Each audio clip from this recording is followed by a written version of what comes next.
CO2 emissions. And accordingly, steelmakers are committed to decarbonize. So that means they propose net zero announcement in 2020 and have this target to decarbonize this industry by 2050. And to do so, they have many things to do, and they have to work on technology and innovation. That thing is essential. And as we saw yesterday in the morning in the different talk, there is several topics to address. And the first one is a process optimizations and try to have better performance, higher energy efficiency. Second one is to target the CCUS value chain. So that means develop new carbon capture technology, new carbon utilizations approach. And the third one is actually the hydrogen. So we have to develop new technology about the hydrogen and try to have an economic and feasible production of hydrogen. So to address this topic at SLB is actually, his former name is Schlumberger. It's a big oil services company. We create in 2021 a joint venture called Genvia, which is meet several partners, public and private partner. First one, which is SLB. Second one is the CEA, is actual energy alternative and atomic energy commissions in France. We also have Vinci, which is a leader in concession, constructions, and actual big infrastructure. We have VICAT, which is an international cement group, and the Occitanie region in the south of France. The goal of Genvia is to develop a solid oxide electrolyzer technology. So, particularity of this technology is actually to make the electrolysis of steam. So that means we have gaseous water at the inlet of our electrolyzer. So that is the main point. And based on this thing, making electrolysis at high temperature can allow us to have high efficiency hydrogen productions. If we make the comparison with actual state-of-the-art technology, which is proton exchange membrane and also alkaline, we can have something like 30% more energy efficiency.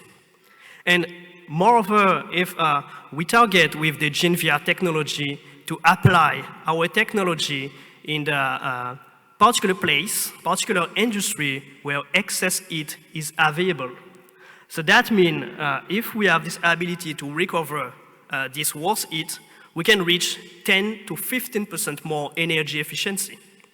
That heat can be used to produce the steam. So the question is, from our point of view, is Genvia solid oxide technology can switch it to decarbonize the steel industry?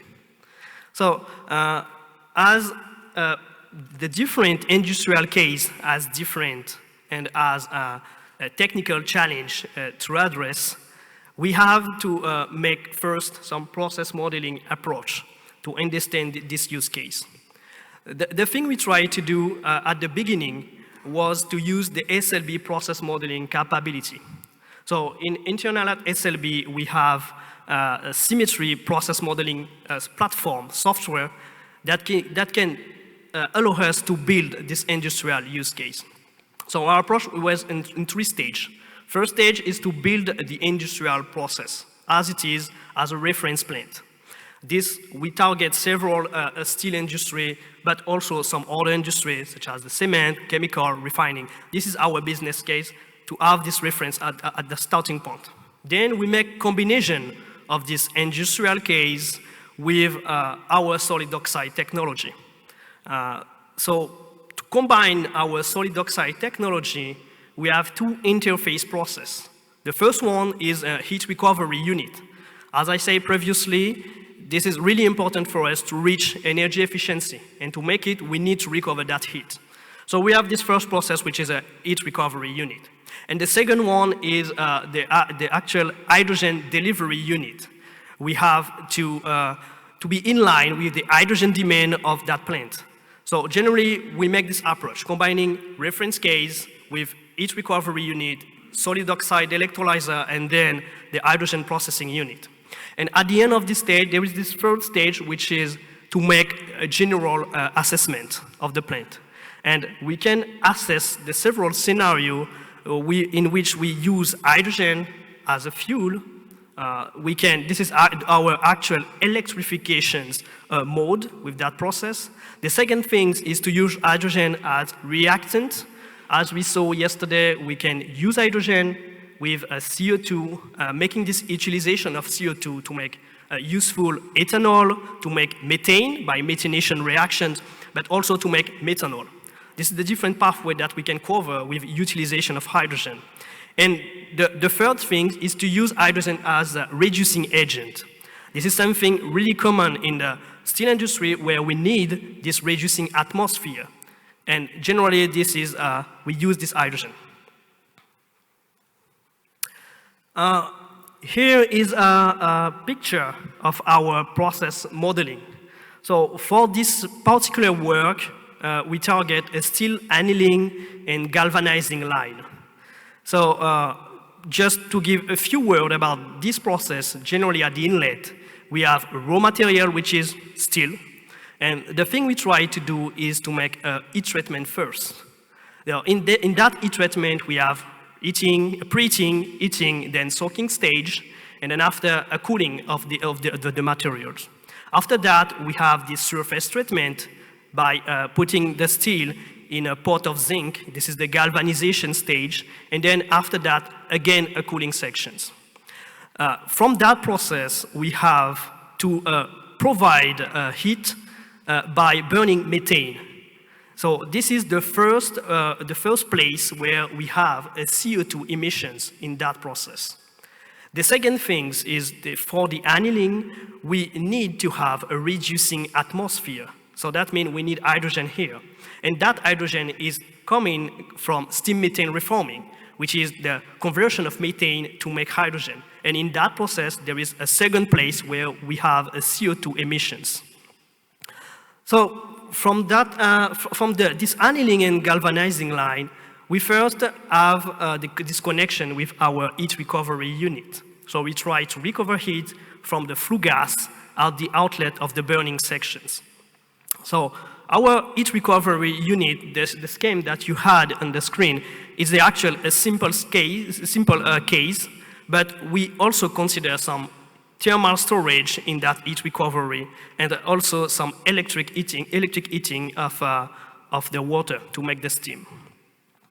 So once the steam is produced, we have this connection with our electrolyzer, which is the solid oxide electrolyzer, feeding with that steam. In that electrolyzer, the heart of the technology is the stack, where the electrolysis happens.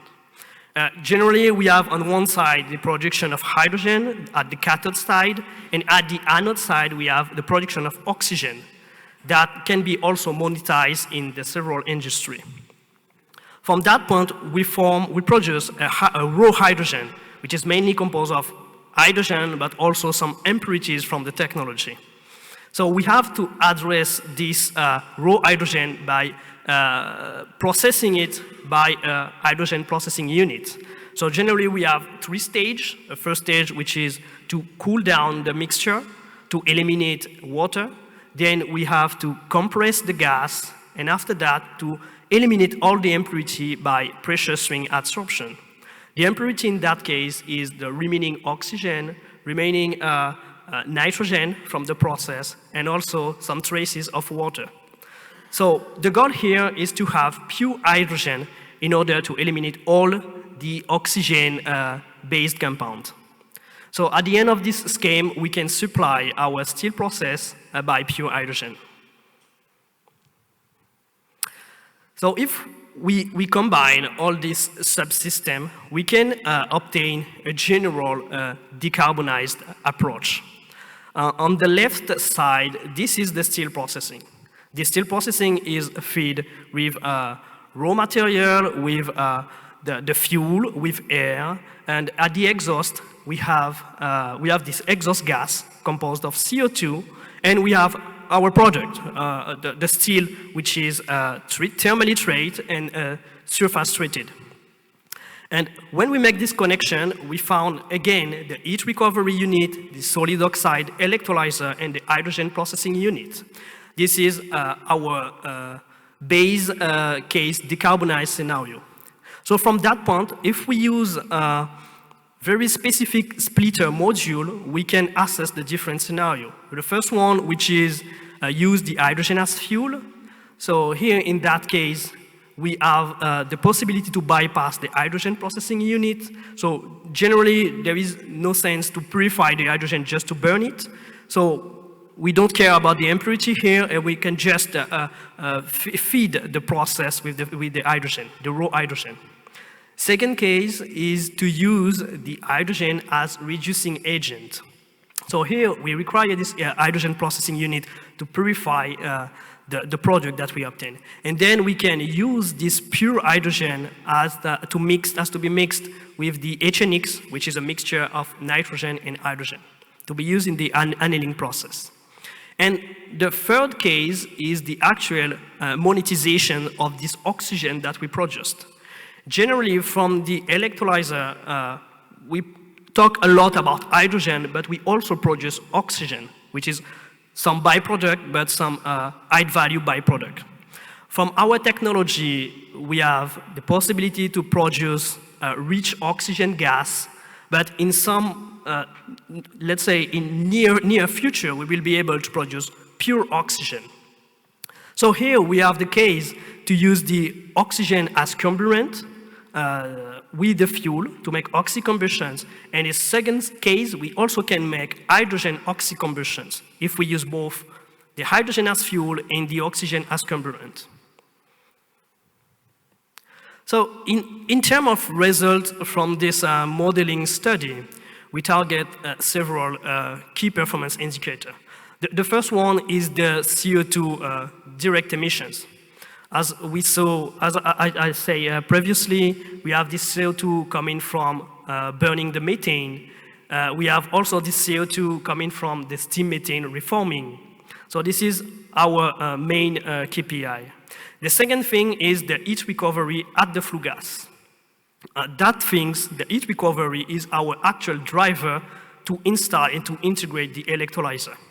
So in that case, we target the flue gas, but the thing is, in that steel industry, there is many places where we can recover heat.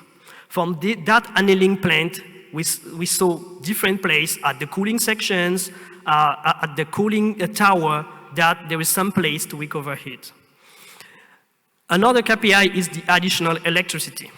When we put this electrolyzer combining with heat recovery unit, with hydrogen processing unit, we have to supply the system with electricity. So this is important things to remain. And we also consume water in the technology. To make hydrogen, we have to consume water. And in some places in the world, water could be an issue. And the main thing from the process is also the production of hydrogen and oxygen outside battery limits. So if we look at the first reference case for this particular example of 50 tons per hour steel annealing plant, we have 30 kilograms of CO2 emissions. This is our reference. Then combining this with heat recovery, electrolyzer, and hydrogen processing units, we can produce about 2 kilograms of hydrogen per ton of steel. Then if we make the case of using the hydrogen as reducing agent, in our case, the thing that we can see is passing from 30 to 29. This is not a huge impact because in that process, the reducing agent is quite low. We have a low flow rate in terms of the reducing agent. And just as a reminder, this reducing agent is HNX. This is 95% of nitrogen, 5% hydrogen coming from the SMR. At the fourth line, we have the utilization of hydrogen as fuel. So here we can see a significantly impact on the CO2 direct emissions.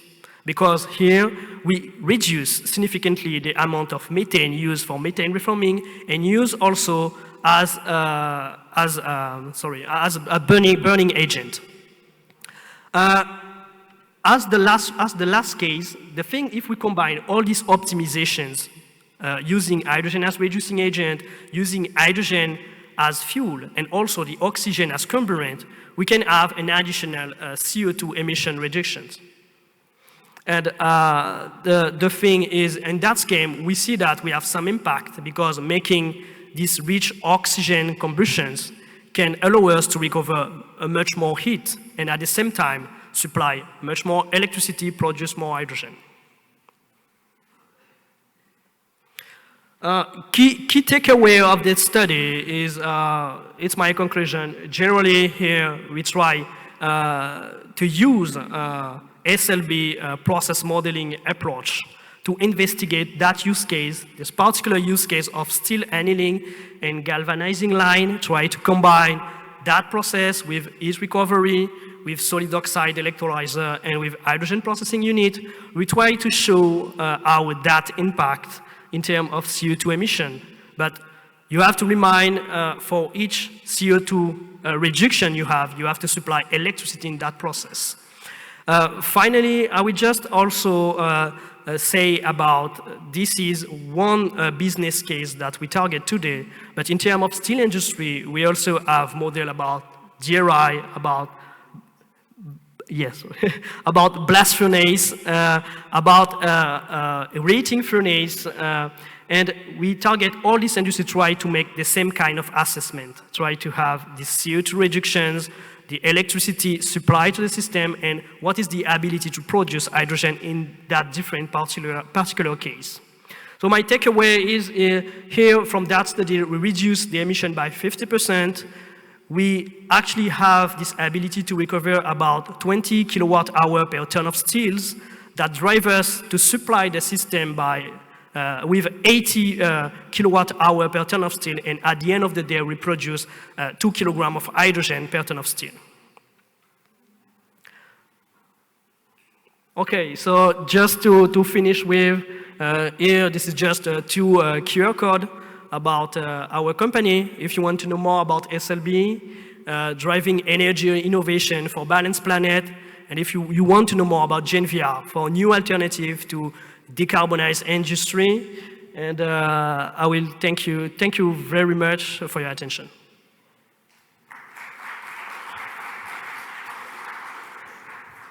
Thank you. It is always hard work to be the first of the lunch here, but you did it perfect. Yeah, thanks a lot for bringing us this new aspect of simulation modeling to us. There's room for questions. There's one in the second row. Perfect. The icebreaker question after lunch.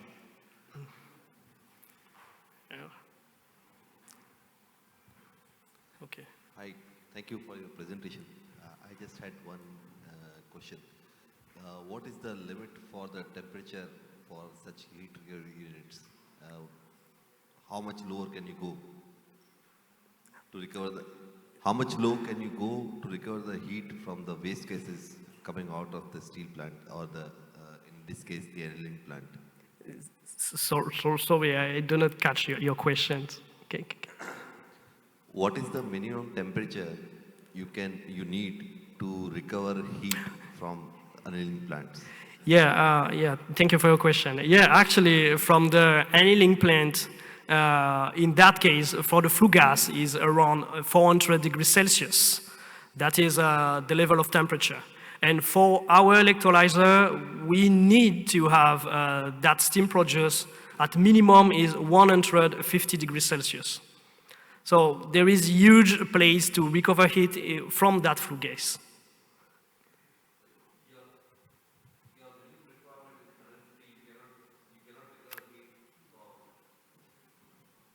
You cannot recover heat from temperatures less than 150 degrees Celsius, right?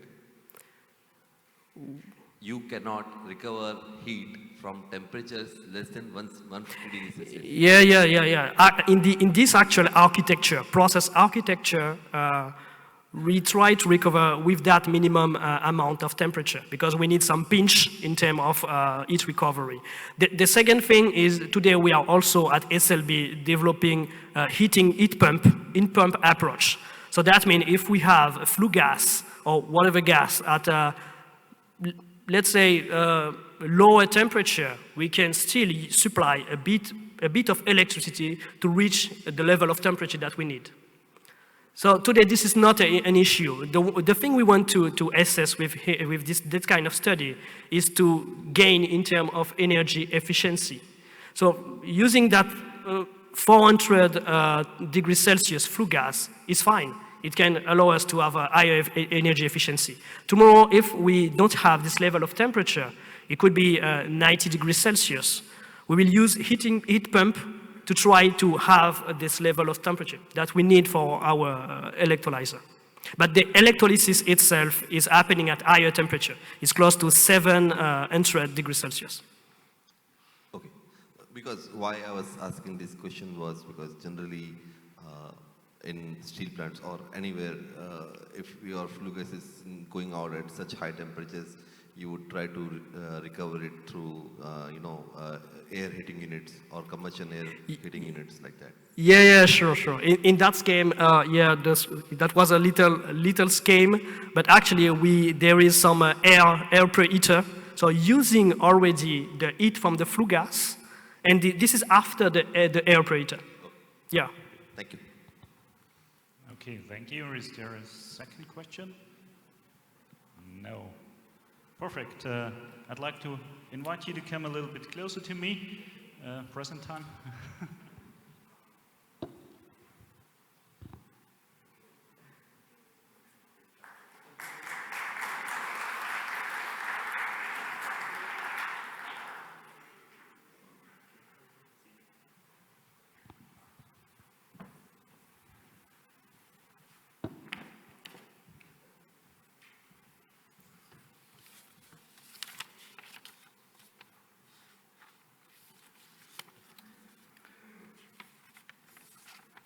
Well,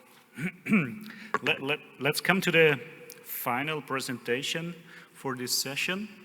The next presenter is Dr. Lee. He is Ironmaking Research Group, Low Carbon Iron Steelmaking R&D Center at POSCO. Dr. Lee is Senior Researcher of Ironmaking Research Group at Low Carbon Iron Steelmaking R&D Center in Boslab of POSCO. He has been researching and developing blast furnace and operation technology for 14 years, and recently he has been focused on developing low carbon blast furnace technologies. And I'm happy to have you here. Please come on stage. And of course, applause for the last speaker. Thank you. Good to have you here. It's your stage. Yeah.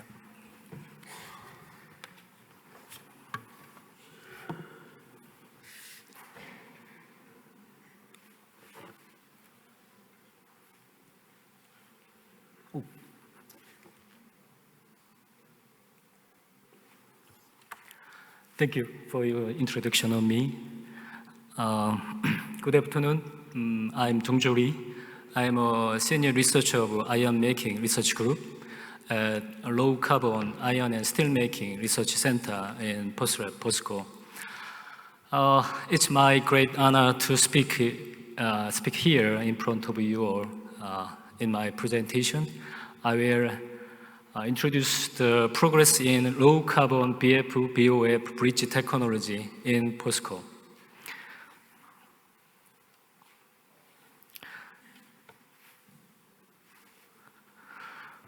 POSCO is the first steelmaker in Asia to commit to carbon neutrality by 2050. POSCO aims to reduce carbon emission 10% by 2030 and 30% by 2035 and 50% by 2040, and then finally we become carbon neutral by 2050. Our detailed goal as follows. First, keeping domestic crude steel production by 38 million tons in 2050. Second, CO2 reduction by 2030 with optimization and improvement of existing facility. Third, development and adoption of bridge technology. Fourth, development of hydrogen steelmaking by 2030 and stepwise transition from mid-2030.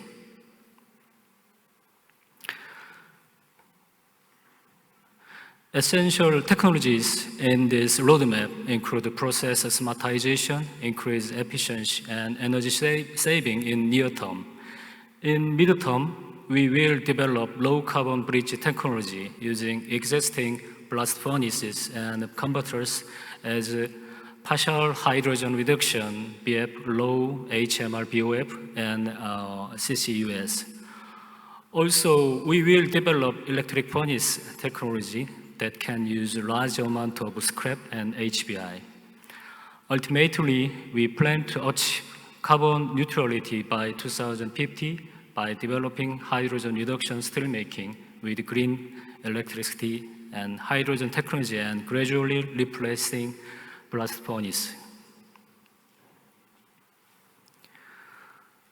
Decarbonisation technology that utilize existing process prior to commercialization of hydrogen-reduced steelmaking, we call HYREX, is named low-carbon bridge technology. The goal of the technology is production of low CO2 emission products based on blast furnace converter prior commercialization of HYREX. This technology is based on using existing equipment without significant change. A government lead project is being conducted under the supervision of Ministry of Trade, Industry and Energy. POSCO, Hyundai Steel, and domestic university and several research institutes are participating. The goal of this project is to develop technologies to reduce CO2 emission by 15% in steelworks. The detailed technologies are firstly, hybrid iron making technology based on BF and FINEX. Secondly, hydrogen amplification based on byproduct gas. And finally, BOF, EAF improvement based on substitution raw material.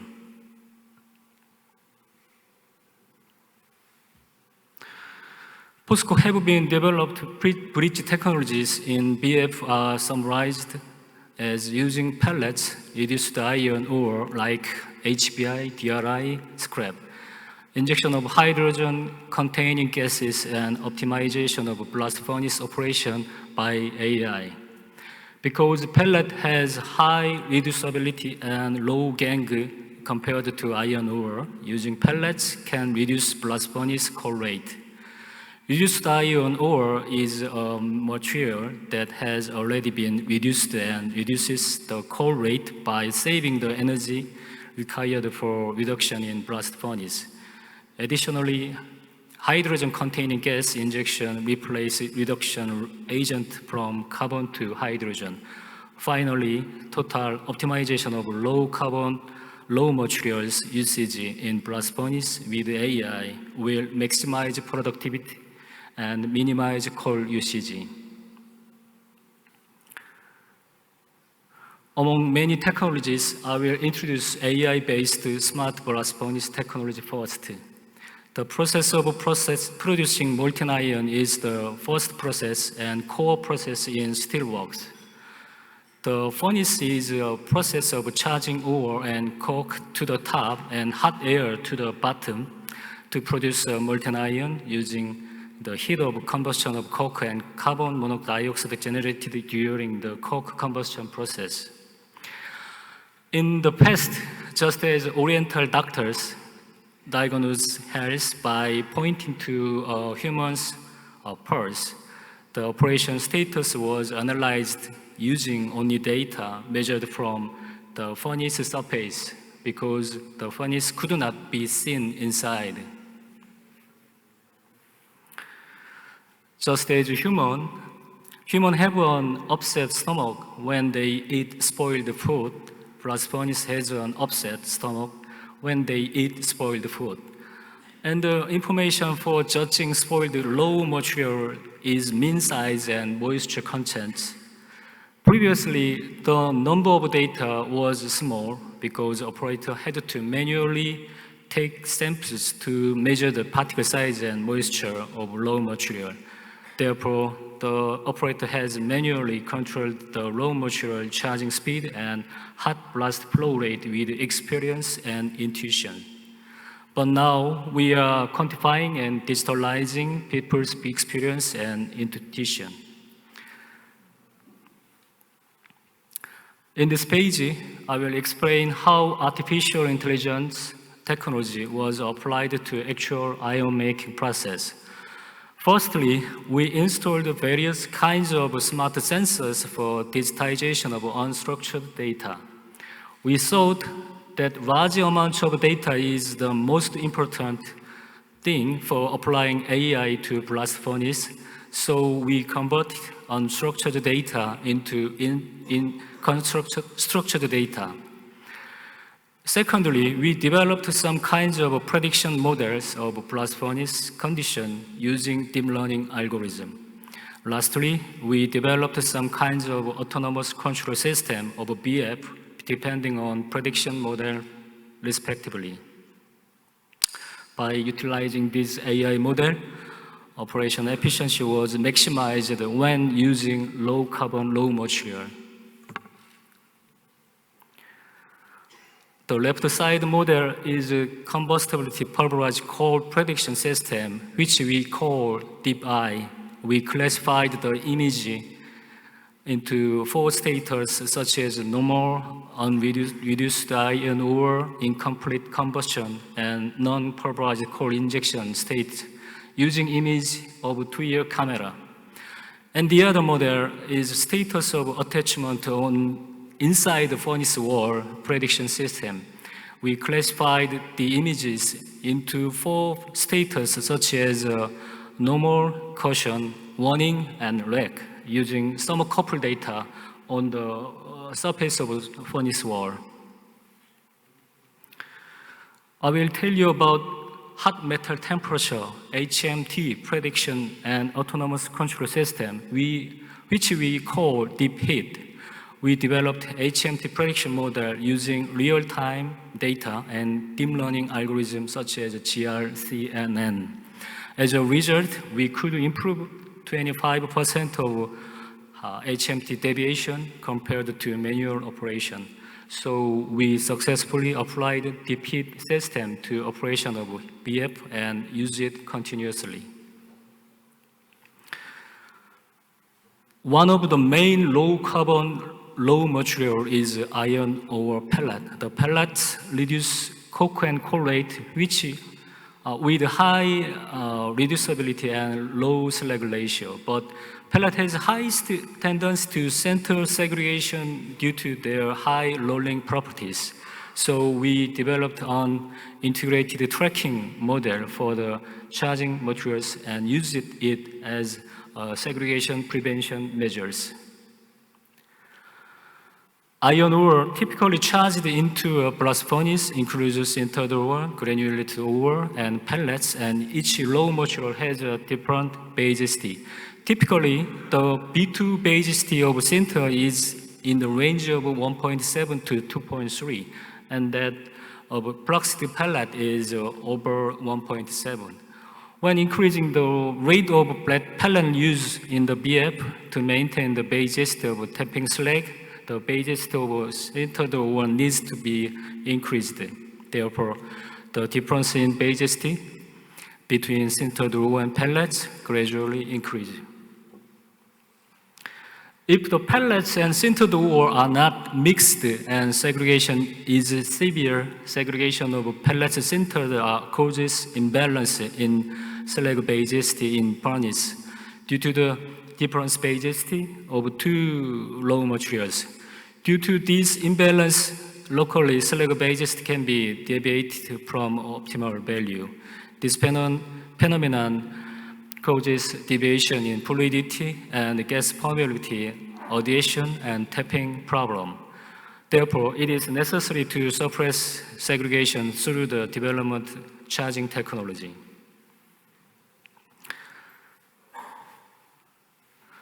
By using reduced iron ore, such as HBI or scrap, we can save the energy for reduction reaction because input material has already been reduced. However, as shown in the picture, HBI is significantly different in size and shape compared to sintered iron ore because it affects the distribution of charged material inside the BF to make precise burden control by using the integrated tracking model is necessary. As is well known, when reduced iron is charged into BF, the thermal and mass balance inside the blast furnace changes. As a result, the productivity of the BF increases and coke ratio decreases depending on reduced iron usage. The degree of reducing agent ratio decrease and productivity increase is dependent on metallization degree of burden, which is determined by type and amount of reduced iron. In addition, due to the low specific heat of reduced iron ore due to the absence of gangue, the temperature of distribution inside the BF changes depending on the location of reduced iron ore charging. Therefore, segregation of reduced iron ore causes imbalance in temperature in furnace, so the development of reduced iron charging technology is needed. In general, the blast furnace uses sintered ore, lump ore, and pellets as the main raw materials. Each raw material is stored in an arranged storage hopper and then supplied into the blast furnace through the transport hopper and top hopper. However, mixing and segregation of each materials occur as it is temporarily stored and transferred in the transport hopper and top hopper. And the phenomena also occur as settling on the burden surface inside the BF. Therefore, accurate tracking of blast furnace charge distribution is possible and only when an integrated charging model is developed.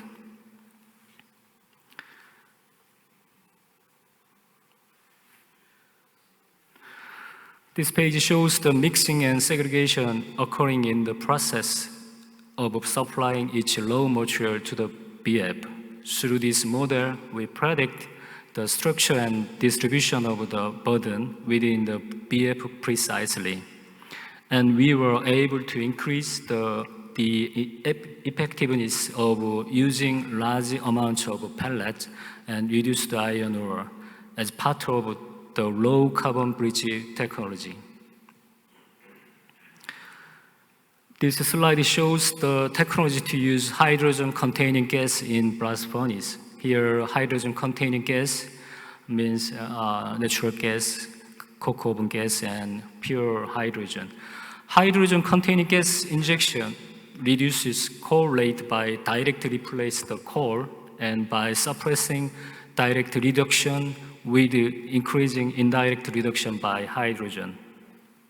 To achieve efficient natural gas injection technology, we had analyzed the gas distribution change due to changes in the thickness and shape of softening layer when the blast furnace hydrogen-containing gas injected. This page shows the hydrogen-containing gas injection.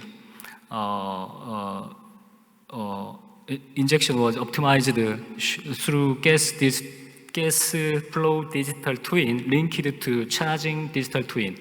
Through this model, a blast furnace operation method favorable for hydrogen reduction have been found.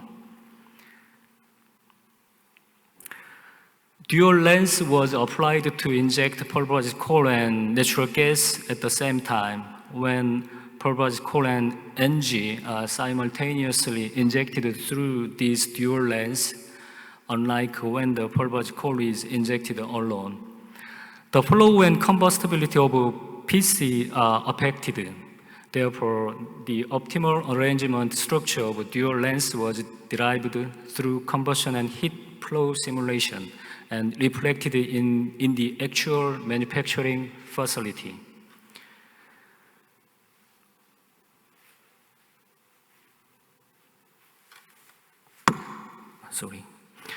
All of the technologies introduced above have been applied and tested number 2 blast furnace in Pohang Works in this year.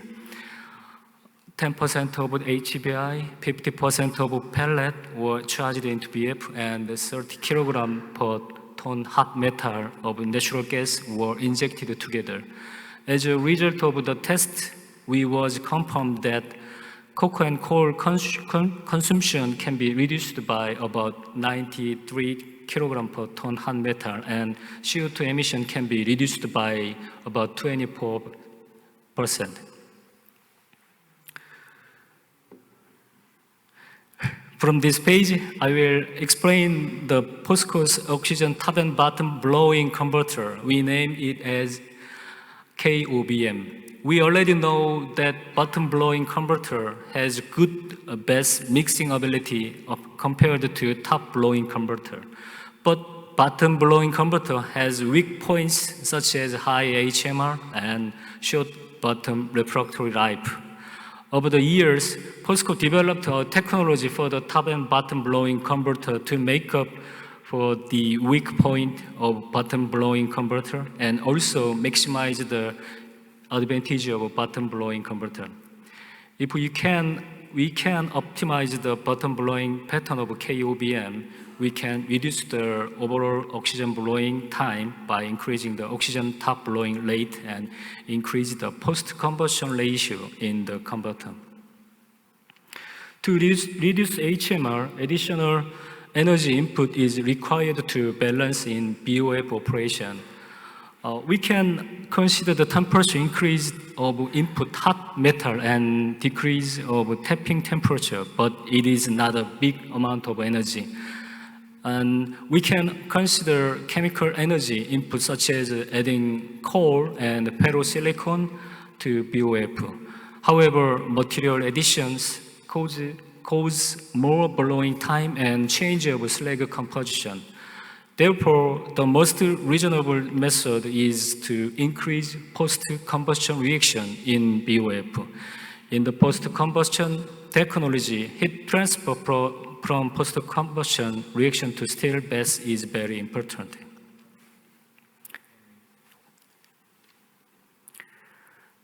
Yeah, we also is participating in research that utilize biomass in steel industry as a national project by the Ministry of Industry with domestic companies such as Hyundai Steel and Korea Energy Technology Institute. This is a national research institute. It aims to replace some of the coal fuel used in existing steel process and is conducting research in 3 major categories. Because the key elements of the low carbon bridge initiative have a significant impact on cost.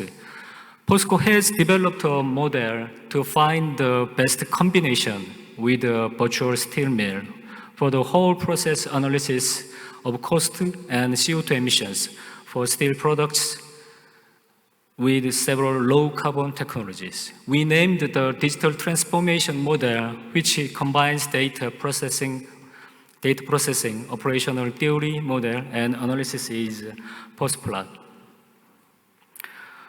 POSCO is also actively developing carbon capture, reuse, and storage technology as part of its low carbon technology. Especially this page briefly introduced the government-led project of carbon capture and utilization. CO2 in several byproduct gas in the steel process is captured by PSA system, and then the captured CO2 is injected into the coke oven chamber, and then injected CO2 react with the unused carbon, which is attached to the coke oven wall. As a result, amount of CO2 increases, about 7%. We have completed the pilot test and have many related technology patents. It is possible to reduce 60,000 tons of CO2 per year when one battery is applied to the coke oven. That's all. Thank you.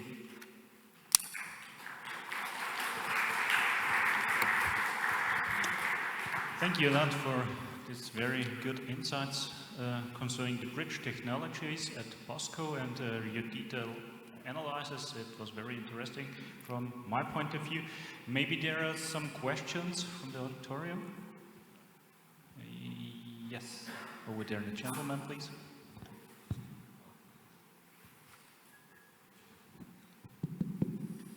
You have mentioned minimum lump uses in your presentation.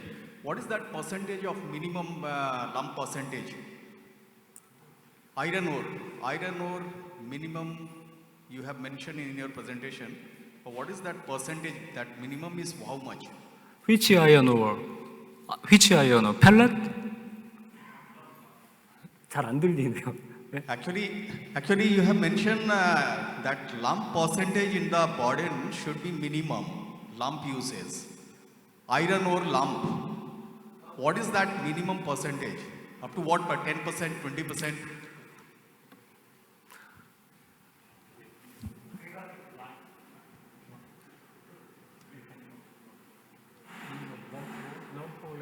Lump ratio. Sorry. Yeah. Lump ratio, minimum lump ratio. In this test, 15%. Lump ratio is 15%. Okay, thank you. Is there another question in the room? Yes, gentleman over there. Congratulations for your test. I would like to know about the blast furnace test that you did. For how long time you did your test with, all together with the pellets content in the blast furnace, with the natural gas and the HBI? Yeah, almost 1 year we have tested about this bridge technology, but all of the essential technology are adopted 1 week. 1 week. Okay, yeah, thank you. And I would like to know if the maximal hydrogen content in the top of the blast furnace that you achieved. Maximum hydrogen content ratio in BF. In this test, we estimated the hydrogen content inside the BF of about almost 13 or 14% inside the BF, because already hydrogen is contained in the BF due to the pulverized core injection. Okay, but in the top of the blast Yeah, furnace. yeah. Thank you. Okay. Oh, top? No, not top. Yeah, middle part. Yes, Bosch gas content ratio. Okay, thank you. Well, thanks a lot. I'd like to invite you to come a little bit closer to me. Yeah, you did it well.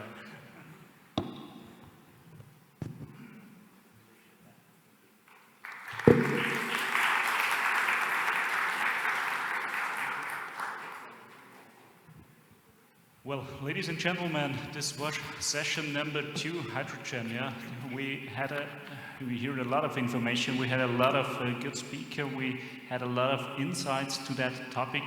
In the morning, I told you this is the heart of the conference. Yeah? I had a talk with Rizwan at lunchtime, and it was it definitely. Well, from that point of view, thanks a lot. We will go now to a short coffee break. Let's make 30 minutes, and after that we start with session 3, because then we stick on the timetable again. Yeah. Thank you.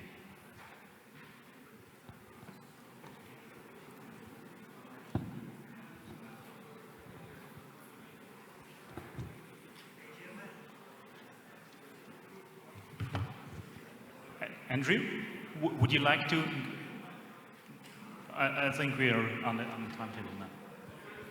I think we were expecting to go straight into the next session. I see Bradley waiting, so your coffee may have to wait for 2 more presentations. So if you could indulge me, we will we'll run through the first 2 sessions of the next session, which is focused on electrification now. Then we will release you for a coffee break. So thank you for retaking your seats and not running away quite yet. So I'll go up here. I'm Andy Purvis. I'm Director Sustainable Manufacturing with worldsteel, and Riz asked me to take the stage to talk us through this last session, which is focused on electrification.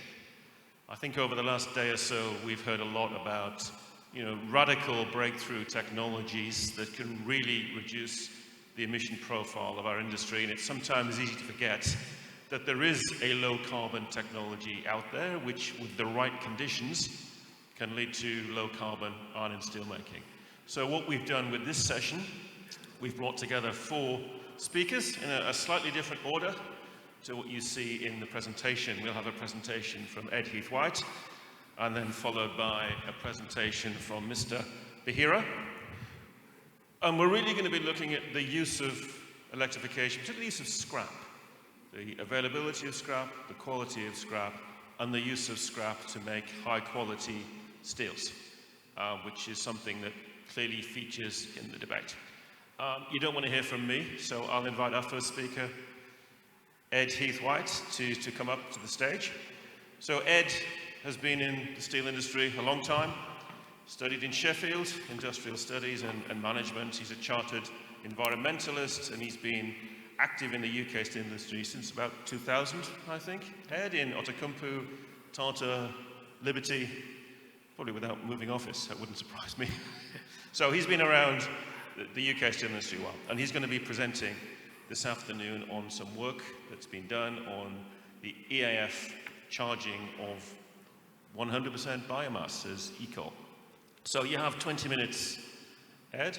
I will make some noise when you have a couple of minutes to go. Okay, great. So we've got some time for presentation. So I will sit down and leave you to it. Thanks, Andrew. So what I'm going to talk about today is the use of biomass charged carbon, effectively. So the first slide here talks about the green steel strategy of Liberty Steel. So I joined Liberty Steel in 2017. And we saw the green steel wheel, and I thought this is a great way to communicate the need to decarbonise and how you can do it, particularly as we're an electric arc furnace steelmaker. You may think electric arc steel making, as Andrew said, is lower carbon, but we still use carbon, and therefore we still need to decarbonise. We've done a bit of innovation really since then. The green steel wheel currently has hydrogen in it. So in 2017 it didn't have H2, now it has. And I think that indicates the pace of change in the industry. So that's our strategy. We're an electric arc furnace, 100% recycling of steel scrap. We make aerospace steels, so very high quality steels. And Liberty Steel globally is an integrated steel producer. We have electric arc furnaces, but we also have blast furnace, boss, and other ways of making steel and processing steel. So decarbonisation is key to what we do. The charged carbon breakthrough that I'm going to talk about now is a product called e-coke. So yesterday people talked about the inability of steel companies to get together in Europe, particularly to do joint research and innovation. However, in the UK, there's a project called the Sustain Hub, which is Tata Steel, Liberty Steel, British Steel, and also involves Celsa and Marsigalia as well. And it brings together several high-achieving universities, Warwick University, Swansea University, Sheffield University, some other partners as well. And what we look at is how can we sustain the UK steel industry, and that involves decarbonisation. And as part of that, one of the research themes was looking at the use of biocarbon in blast furnaces. And I saw the paper, and what they were effectively saying within the paper was they tried out various types of biomass, but the hot strength of the stuff they tried wasn't good enough to be used in the blast furnace. It would create problems. But what I thought, well, actually, we don't necessarily need that hot strength in an electric arc furnace. So our current anthracite charged carbon, why don't we try it out? So I spoke to Scott Jackson, who's works manager at the steel plant, and we set up some trials. We spoke to CPL, who are the people who make the biochar, and it's a briquette. So they take, in the first instance, we tried something called ECOAT 30, which was 70% anthracite, 30% charcoal, made into a briquette, and we tried that out in the process back in 2022, and it worked. So we just tried it, a small batch, just to see what it did, and it worked. So that was the start of that journey. When we'd done the trials on the ECOAT 30, we had a meeting with CPL, and they said, oh, well, we can increase the amount of biomass to maybe about 50%. But Scott said, he said, no, let's try 100%. Let's go for it. Let's actually make the full change. So what I'm going to talk about is how we did that. So I'm going to talk about the process impacts and also the environmental impacts. So the process impacts, you know, if you're going to put a new material into the process, you need to understand how it's going to impact on that process.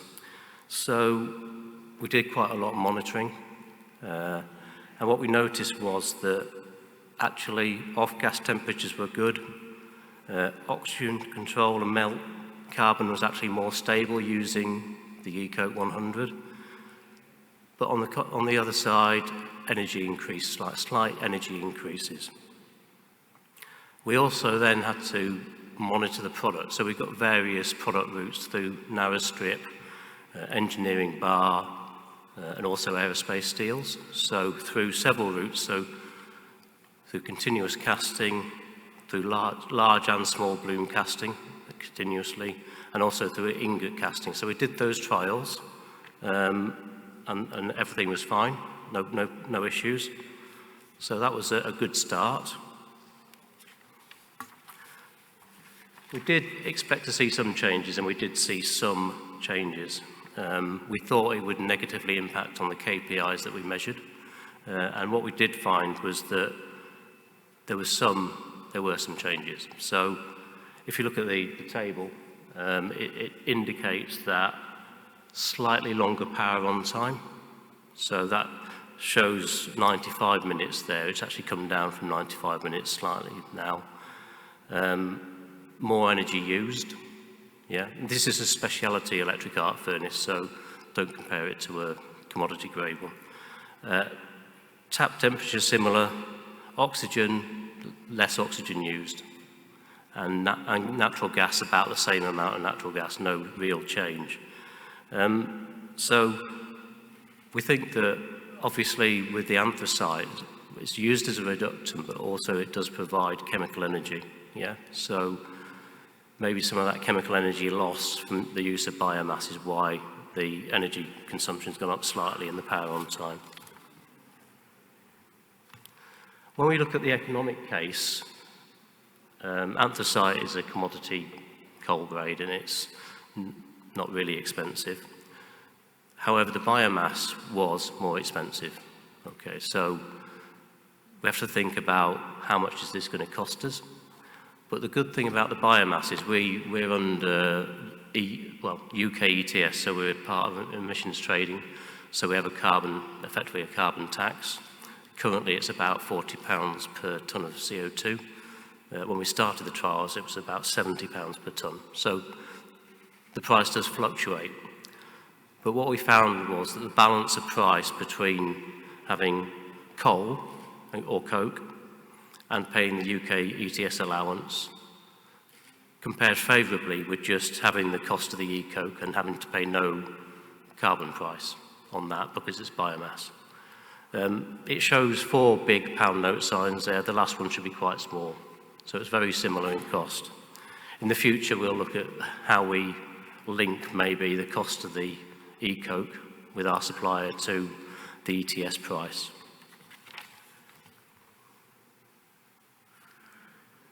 So e-coke's enabled us at Liberty Speciality Steels to reduce our carbon footprint immediately while maintaining, high quality steels. It's not without compromise, but I think in the current market we've been able to do the trials and get this working. And also I think as electric steel makers we can think differently. If we want to truly be green, when we need to think differently, we need to challenge what we've been doing and our future measures aren't what we've done in the past, so we're moving on. This isn't business as usual, so we can't carry on with business as usual. We need to make the change. I'm a chartered environmentalist, so it's important for me to ensure that our steel plant doesn't affect the environment, and we are governed by permitting system, so environmental permitting regulations, which we're covered by BAT, so best available techniques, and the associated emission limits for those best available techniques. So whenever we have to change the process, we have to then talk to our regulator and ensure that we do the right thing. So we look at the environmental impact. So part of the RCN30 roadmap, we made this change. So anthracite's about 30% of our CO2 emissions from the steel making process. So we've reduced that to 0 now, so that's a good carbon reduction. We've already talked about the product itself, but what I'll talk about now is a bit more about how I had to produce a report for our regulator, the Environment Agency, to say we have to change in operation. So we are changing our operation for new raw material, e-coke. Why are we doing that?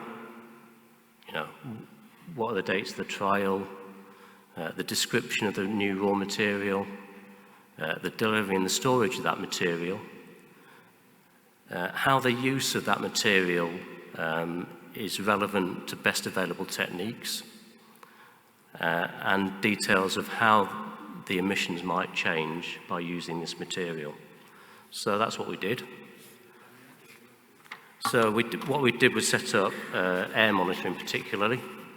So we've got continuous dust monitoring on the plant, but then what we have to do is do periodic monitoring for various other things. So VOCs, dark citizen furans, and PCBs. So actually PCBs aren't covered by the permit, so we don't have to do PCBs, but we did. What the results showed was that no change in dust emissions. And it's important to note with this that the furnace that we tried this on doesn't have post-combustion. So for dark citizen furan formation, we use primary control, so we ensure that our scrap is clean. So if we're introducing anything else into the process and it's got anything in that can produce dark citizen furans, we've got no way of actually abating that. So there's no post-combustion on that particular furnace. So we did the dark citizen furan tests, no change, so that's good. VOCs, so the reports from Sustain actually identified that e-coke had a higher VOC level in it, in a biomass. So we were a bit concerned about this, but actually it doesn't actually increase the VOC emissions. It's a normal level, and it's within our limits as well. We also did PCB testing. We don't have to for part of the permit, but as we were doing all the others, we decided to do PCBs as well, and no impact on PCB for, emissions. So that's the good news. So that's great. The other things that we have to consider, so water, no impact on water at all. It doesn't really affect the process. So ground contamination. So as with anthracite, this material is delivered in fabric intermediate bulk containers in 1 ton lots. It's a briquette, it's stored in a concrete pen, and then it's charged to the basket with the scrap, and it goes into the furnace that way. So we contain the material itself on hard standing, so it doesn't affect the ground at all. In terms of waste, the FIBC is consumed in the process, but the wooden pallet it comes on, we use that for something else. So I've noticed that there's a bit of a mistake here. It says there's no impact from the use of e-coke, no environmental impact. Well, obviously that's not true. There is an impact, it's reduced CO2, but there's no other environmental impact. And therefore, the Environment Agency approved its use, and we're now in the process of using up our stocks of anthracite, and from January next year we'll be on 100% e-coke biomass. So without the team behind it, so these people were involved, so I can come up with an idea, but I can't do it. I need people within our steel plant to help me out. Without leadership from people like Scott, the works manager, we need him to lead, but there's a great team behind him. They took this fully on board, really keen, excited to do something different, and they made it work. And it's been a great success for us, and I'd recommend that if you want to do this, do it, chat to us. I'll put our details are here, so if you want to email us and talk about it, we're open to those approaches. Thank you.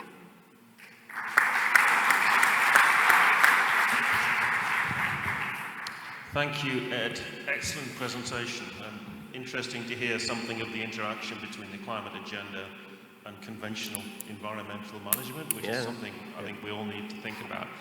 Do we have any questions from the floor for Ed? I can see Philippe, maybe we can get a microphone here.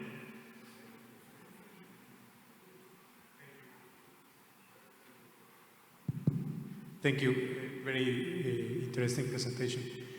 When you mentioned about the less oxygen consumption that you have, and then you show the additional cost associated with the trial, do you see any benefits in the process with the lower oxygen, maybe higher metallic yield, less electrical consumption, less refractory consumption, something to offset the additional costs?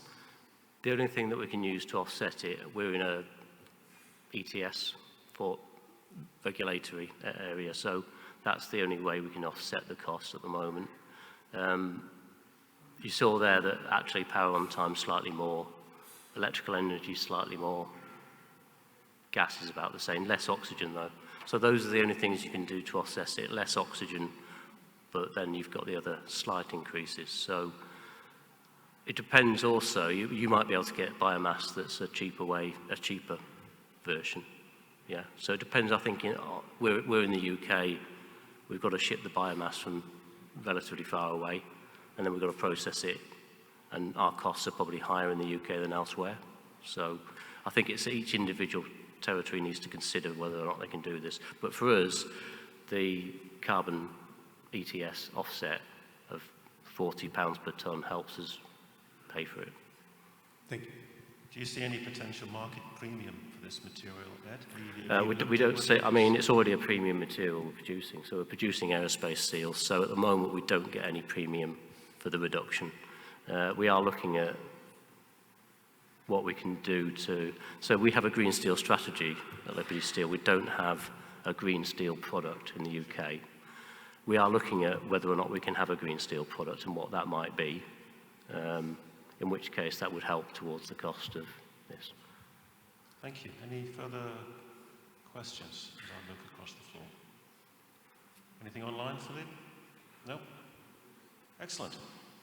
You're single-handedly bringing us back on time, Ed. Thank you for a fantastic presentation.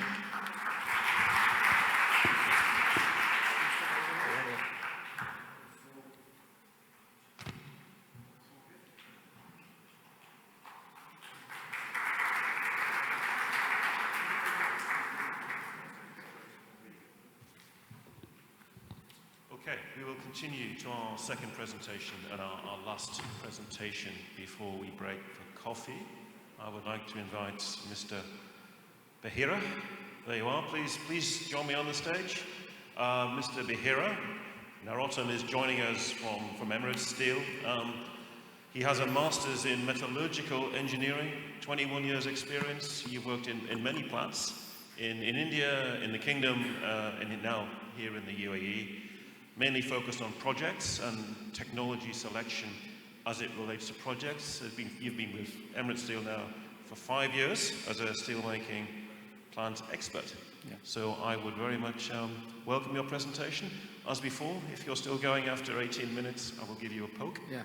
Otherwise, the floor is yours. Yeah. Good afternoon, ladies and gentlemen. Thank you, Chairman, for your nice introductions. I am honored to present our work, especially the Emirates Steel's commitments towards sustainability and the ongoing effort towards decarbonization.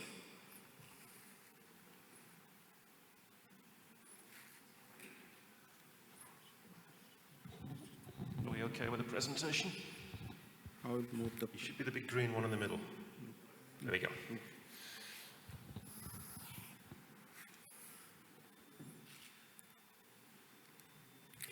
I would like to give brief introduction about the Emirates Steel.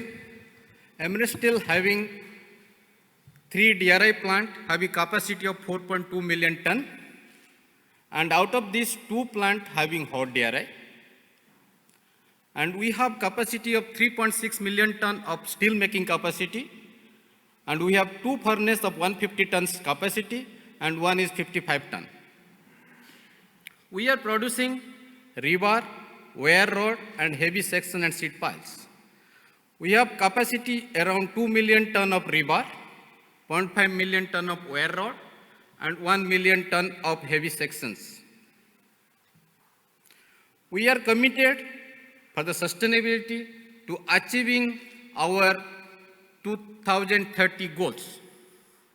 So if you see the sustainability CO2 emissions per ton of steel, as per the world steel figure, so blast furnace route having 2.33 tons of CO2 per ton of steel, whereas the gas-based DRI having 1.37 ton of CO2 per ton of steel, and the scrap route is drastically reduced, where it is around 0.68 tons of CO2 per ton of steel.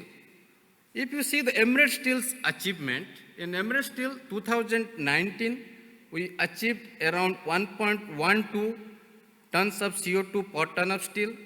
Then we reduced to 1.08 in 2021. Then in 2022, we drastically reduced to 0.78.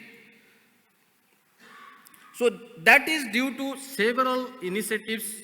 That is due to we have clean energy certifications. We have optimized our carbon capture facilities, and we are also selling our byproducts and internal using our waste also. So this is due to these are the initiatives we are reducing up to 0.78. So we have a very ambitious plan to achieve 0.46 in 2030. So this is our ambitious plan. So we are working and we have several strategic plans to develop to achieve these goals.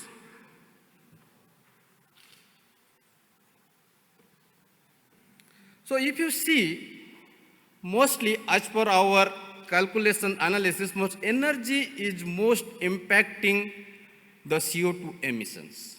And as you all aware, the electric arc furnace is the major contributor of electrical energy.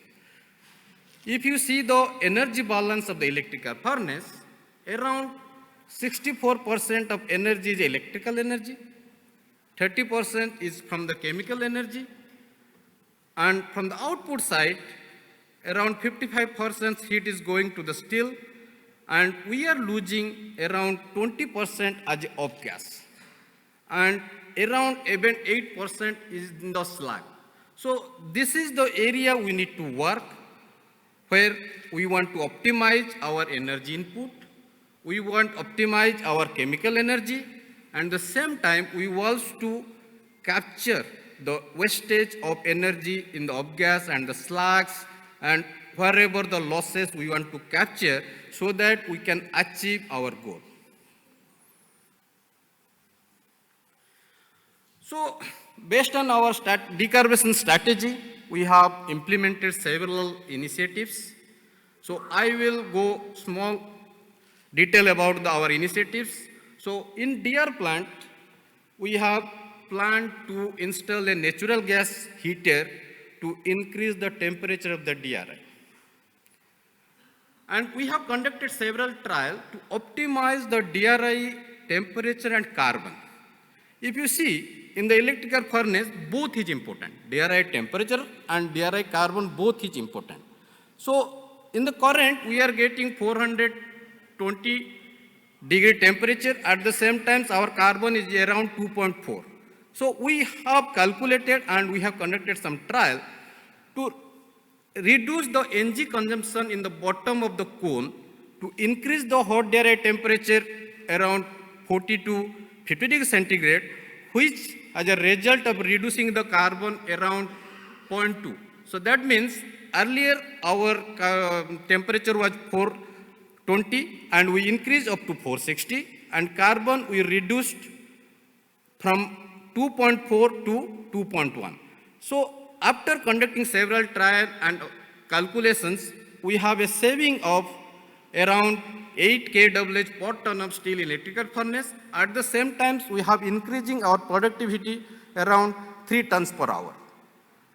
So optimizing the DRI carbon and temperature, which at the same time will reduce the energy consumption, that is also reducing the CO2 footprint, and also we are reducing the energy consumption in the electrical furnace. And also we implemented the next generation, upgraded our injector systems to increase the scrap percentage. And we have implemented EF off-gas analyzer to optimize the EF process to have a energy efficiency. And if you see, in the digital sides, we have conducted several projects to optimize our process based on the process data, to machine learning models, optimization model, to optimize the energy in the electrical furnace. So earlier, we have injector system, but we don't have facility of the burner, and we don't have the shrouding mode. So we installed the advanced fixed wall mounted injector, where it has the combination of both oxygen, carbon, and natural gas. So this is a one port. If you see the diagram, we have 4 injectors installed in the cell, which is have a combination one port. We have oxygen, we have carbon, and natural gas. So we will play the chemical energy based on the charge mix. Scrap, DRI, hot DRI, we will optimize our operation profile based on the charge mix. And this is supersonic nozzle and effective nozzle. If you see the burners, so it is a mixed shroud flame burners, which is having a shrouding, and it will impact the mixing of the reactants to avoid the generation of the float flame. So when we are charging the scrap, it helps to melt the scrap comparatively without burner. And as you people all know that when we are charging, our average megawatt hour, when we are injecting the furnace starts arcing, due to scrap arcing, the input power is reduced. So to avoid this, optimize the average input power, we are also using the burner mode to optimize the scrap melting.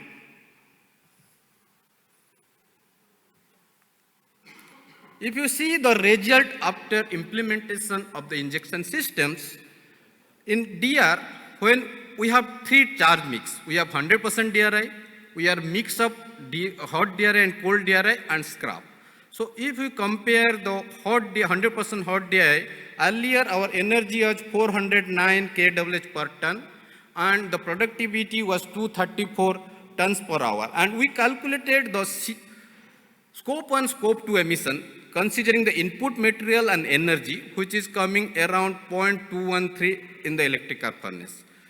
So after implementing, our energy is reduced around 15 kWh and productivity is high around 12 tons per hour.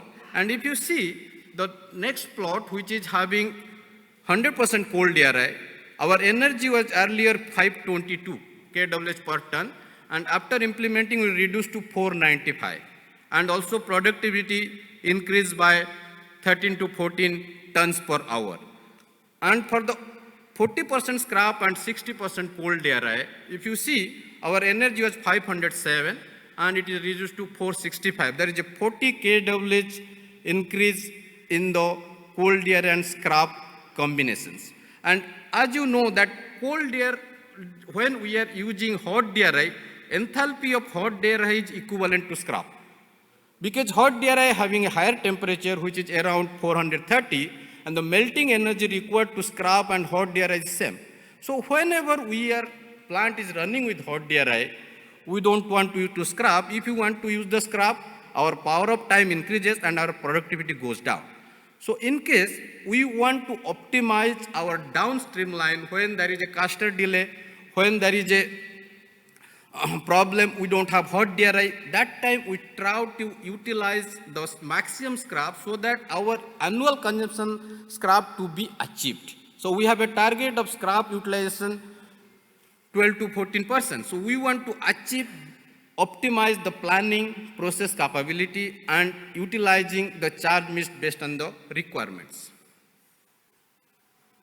If you see before installation, we are using very low quantity of the scrap because when we are using scrap, our productivity goes down due to more power of time and due to low power input of average input due to scrap melting compared to hot DRI melting. Hot DRI melting is a flat bath operation. And when you are considering the scrap, due to arc variations, your overall power input in the furnace is reduced. So if you compare before installation, we are using around 4 to 5% scrap maximum. After installation, we reached up to 24%. And if you consider the average scrap percentage before installation and after installation, we are around increase up to 12%.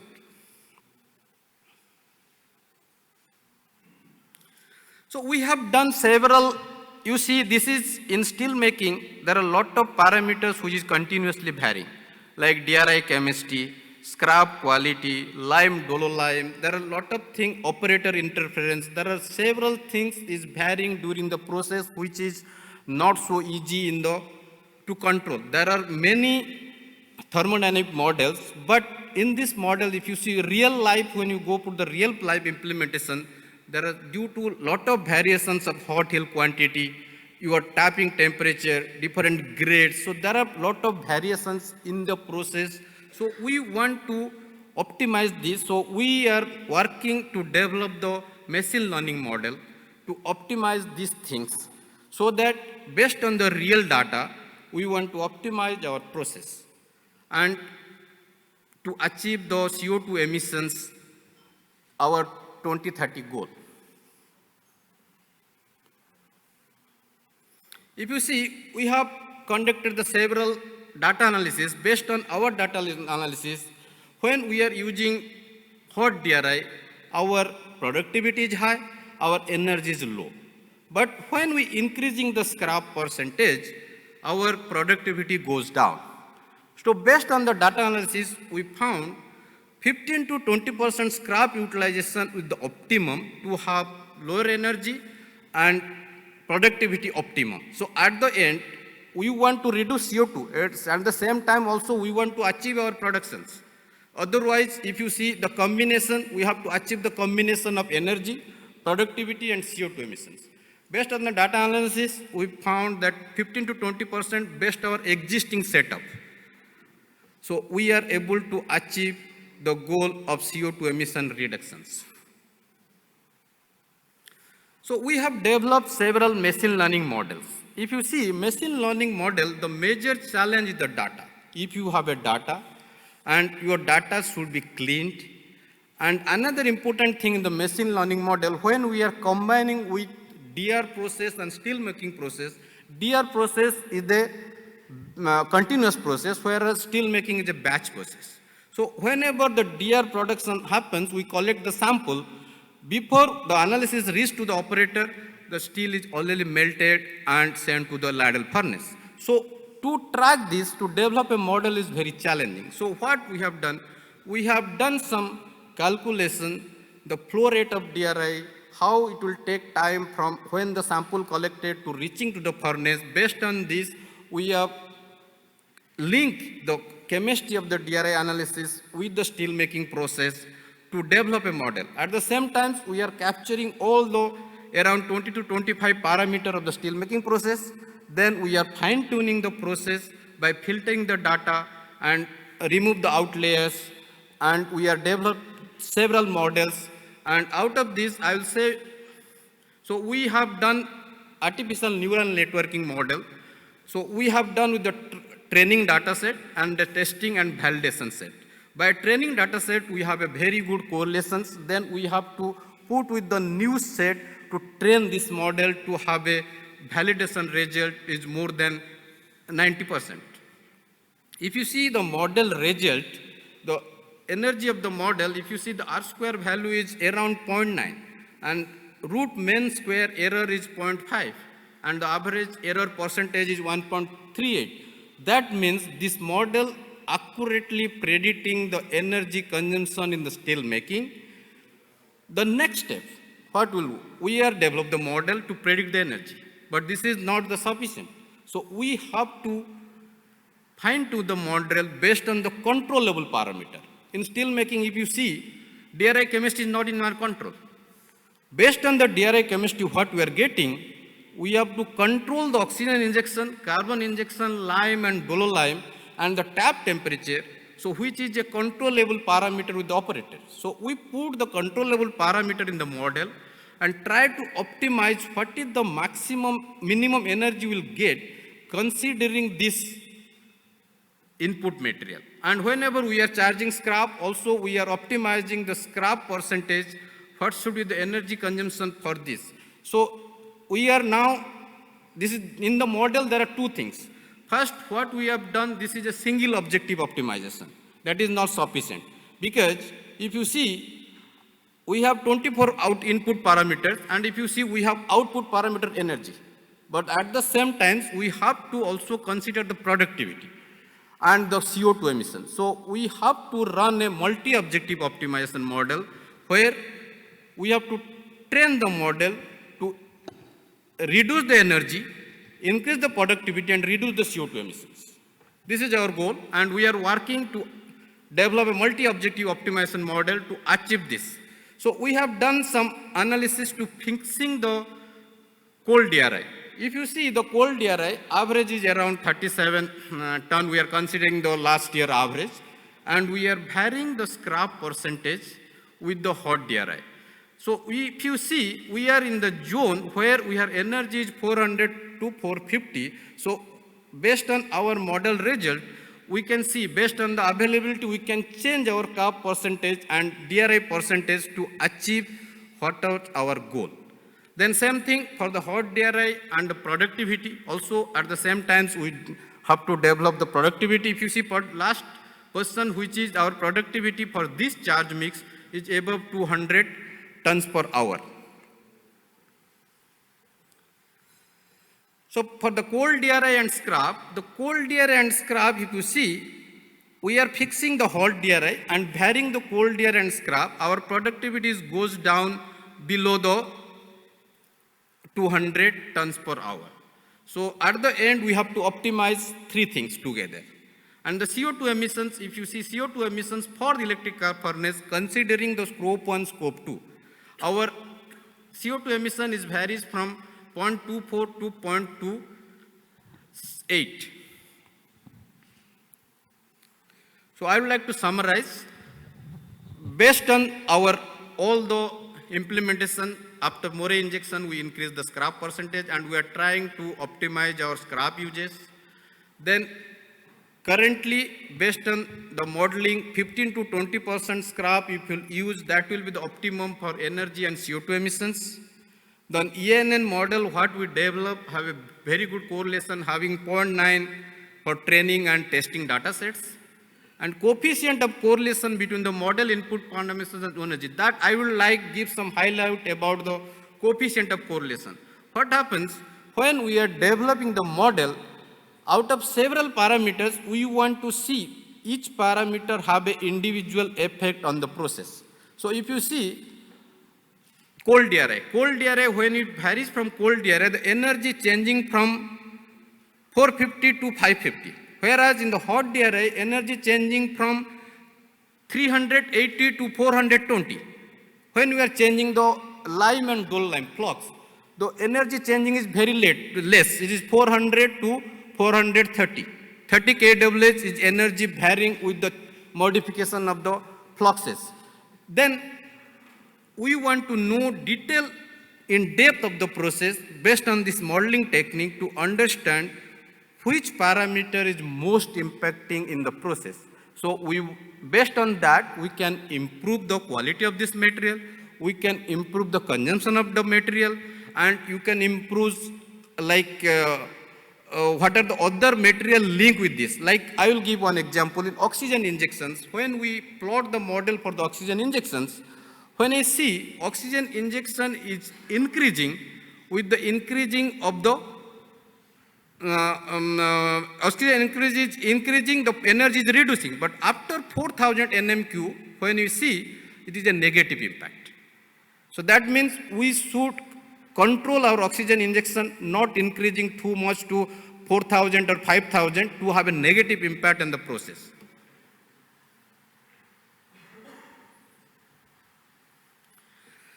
So based on this, we have a commitment to achieve 2020-30 very low 0.46 CO2 emissions. That's why what we are doing, we are increasing the energy efficiency steel making and rolling process. We are working with the different suppliers to optimize, putting the energy meter to measure where the losses is there.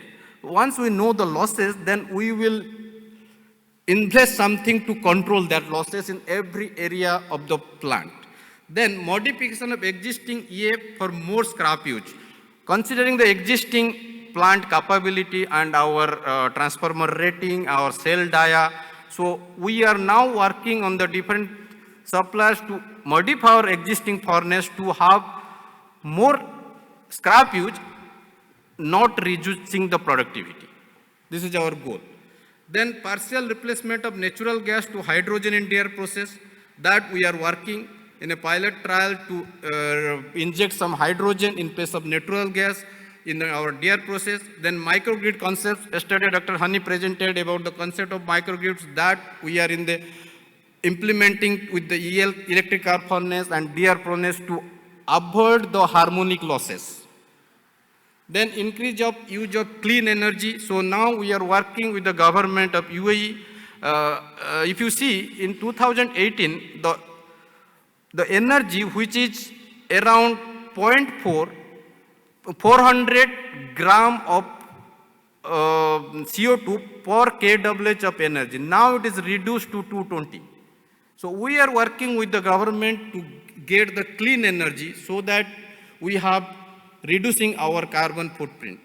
Then we are energy management, saving, then waste energy utilization. As I mentioned, we have lot of waste energy in DR process of gas, electric arc furnace, from the reheating furnace. So we want to capture all the energy from the different sources so that we can achieve our goal. I put some references. Thank you. Thank you. Thank you. Thank you. I think that was a great presentation. When we talk about the steel industry journey, we talk about efficiency, use of scrap, and breakthrough technology. I think Edward Steel, you tick the box on all three. And I think what I took from that was, you know, the role of efficiency. Just because you have breakthrough technology doesn't reduce the need to operate the assets efficiently and with discipline. So I think that was a great point to take away. Do we have any questions from the floor? I see one at the front here, please, Philippe. And there's one at the back. We'll start here, and then we'll move to the back to Sylvia for the next one.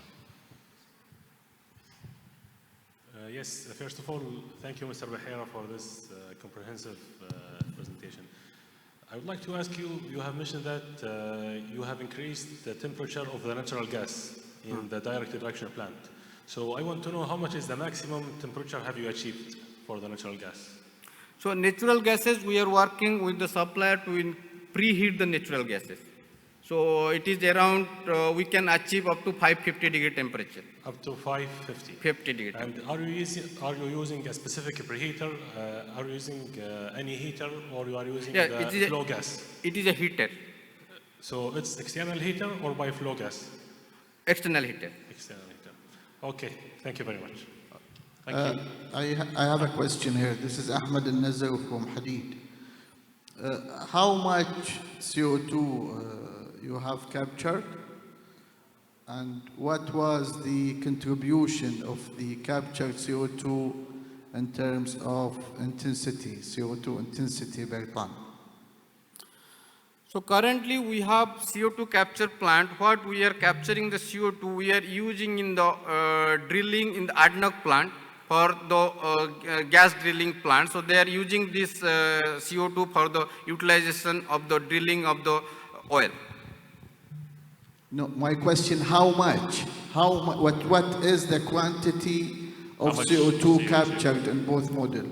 The question is how much CO2 do you capture, and what's the impact of the capture on your headline intensity rate? Exact figure I don't have how much we capture, but it is significantly increasing from last 3 years.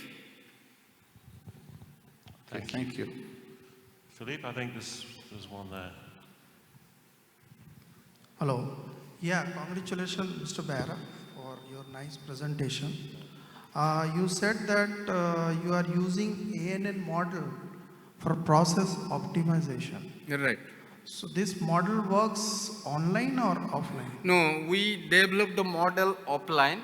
So two things. We, based on the historical model, the historical data, we developed the ANN model.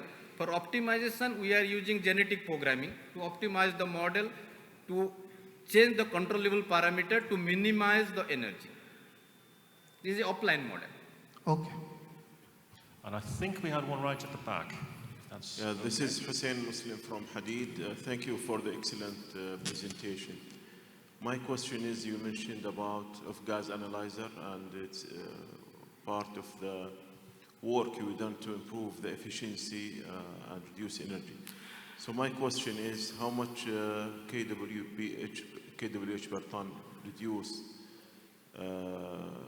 because of installation of gas analyzer, and how much it impact carbon emission? Yeah, so off-gas analyzer, what we are installed now in the commissioning phase, as per the recent data, we are saving around 8 to 10 kWh per ton of steel.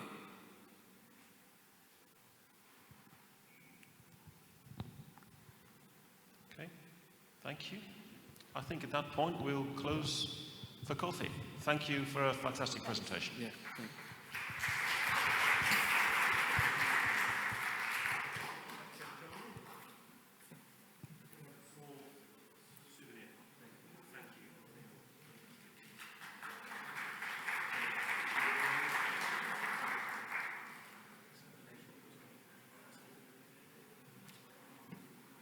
Okay, we will now have our coffee break for 30 minutes, I believe, unless someone waves their arms at me.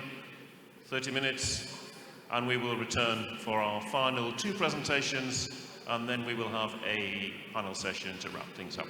So thank you all, enjoy your coffee.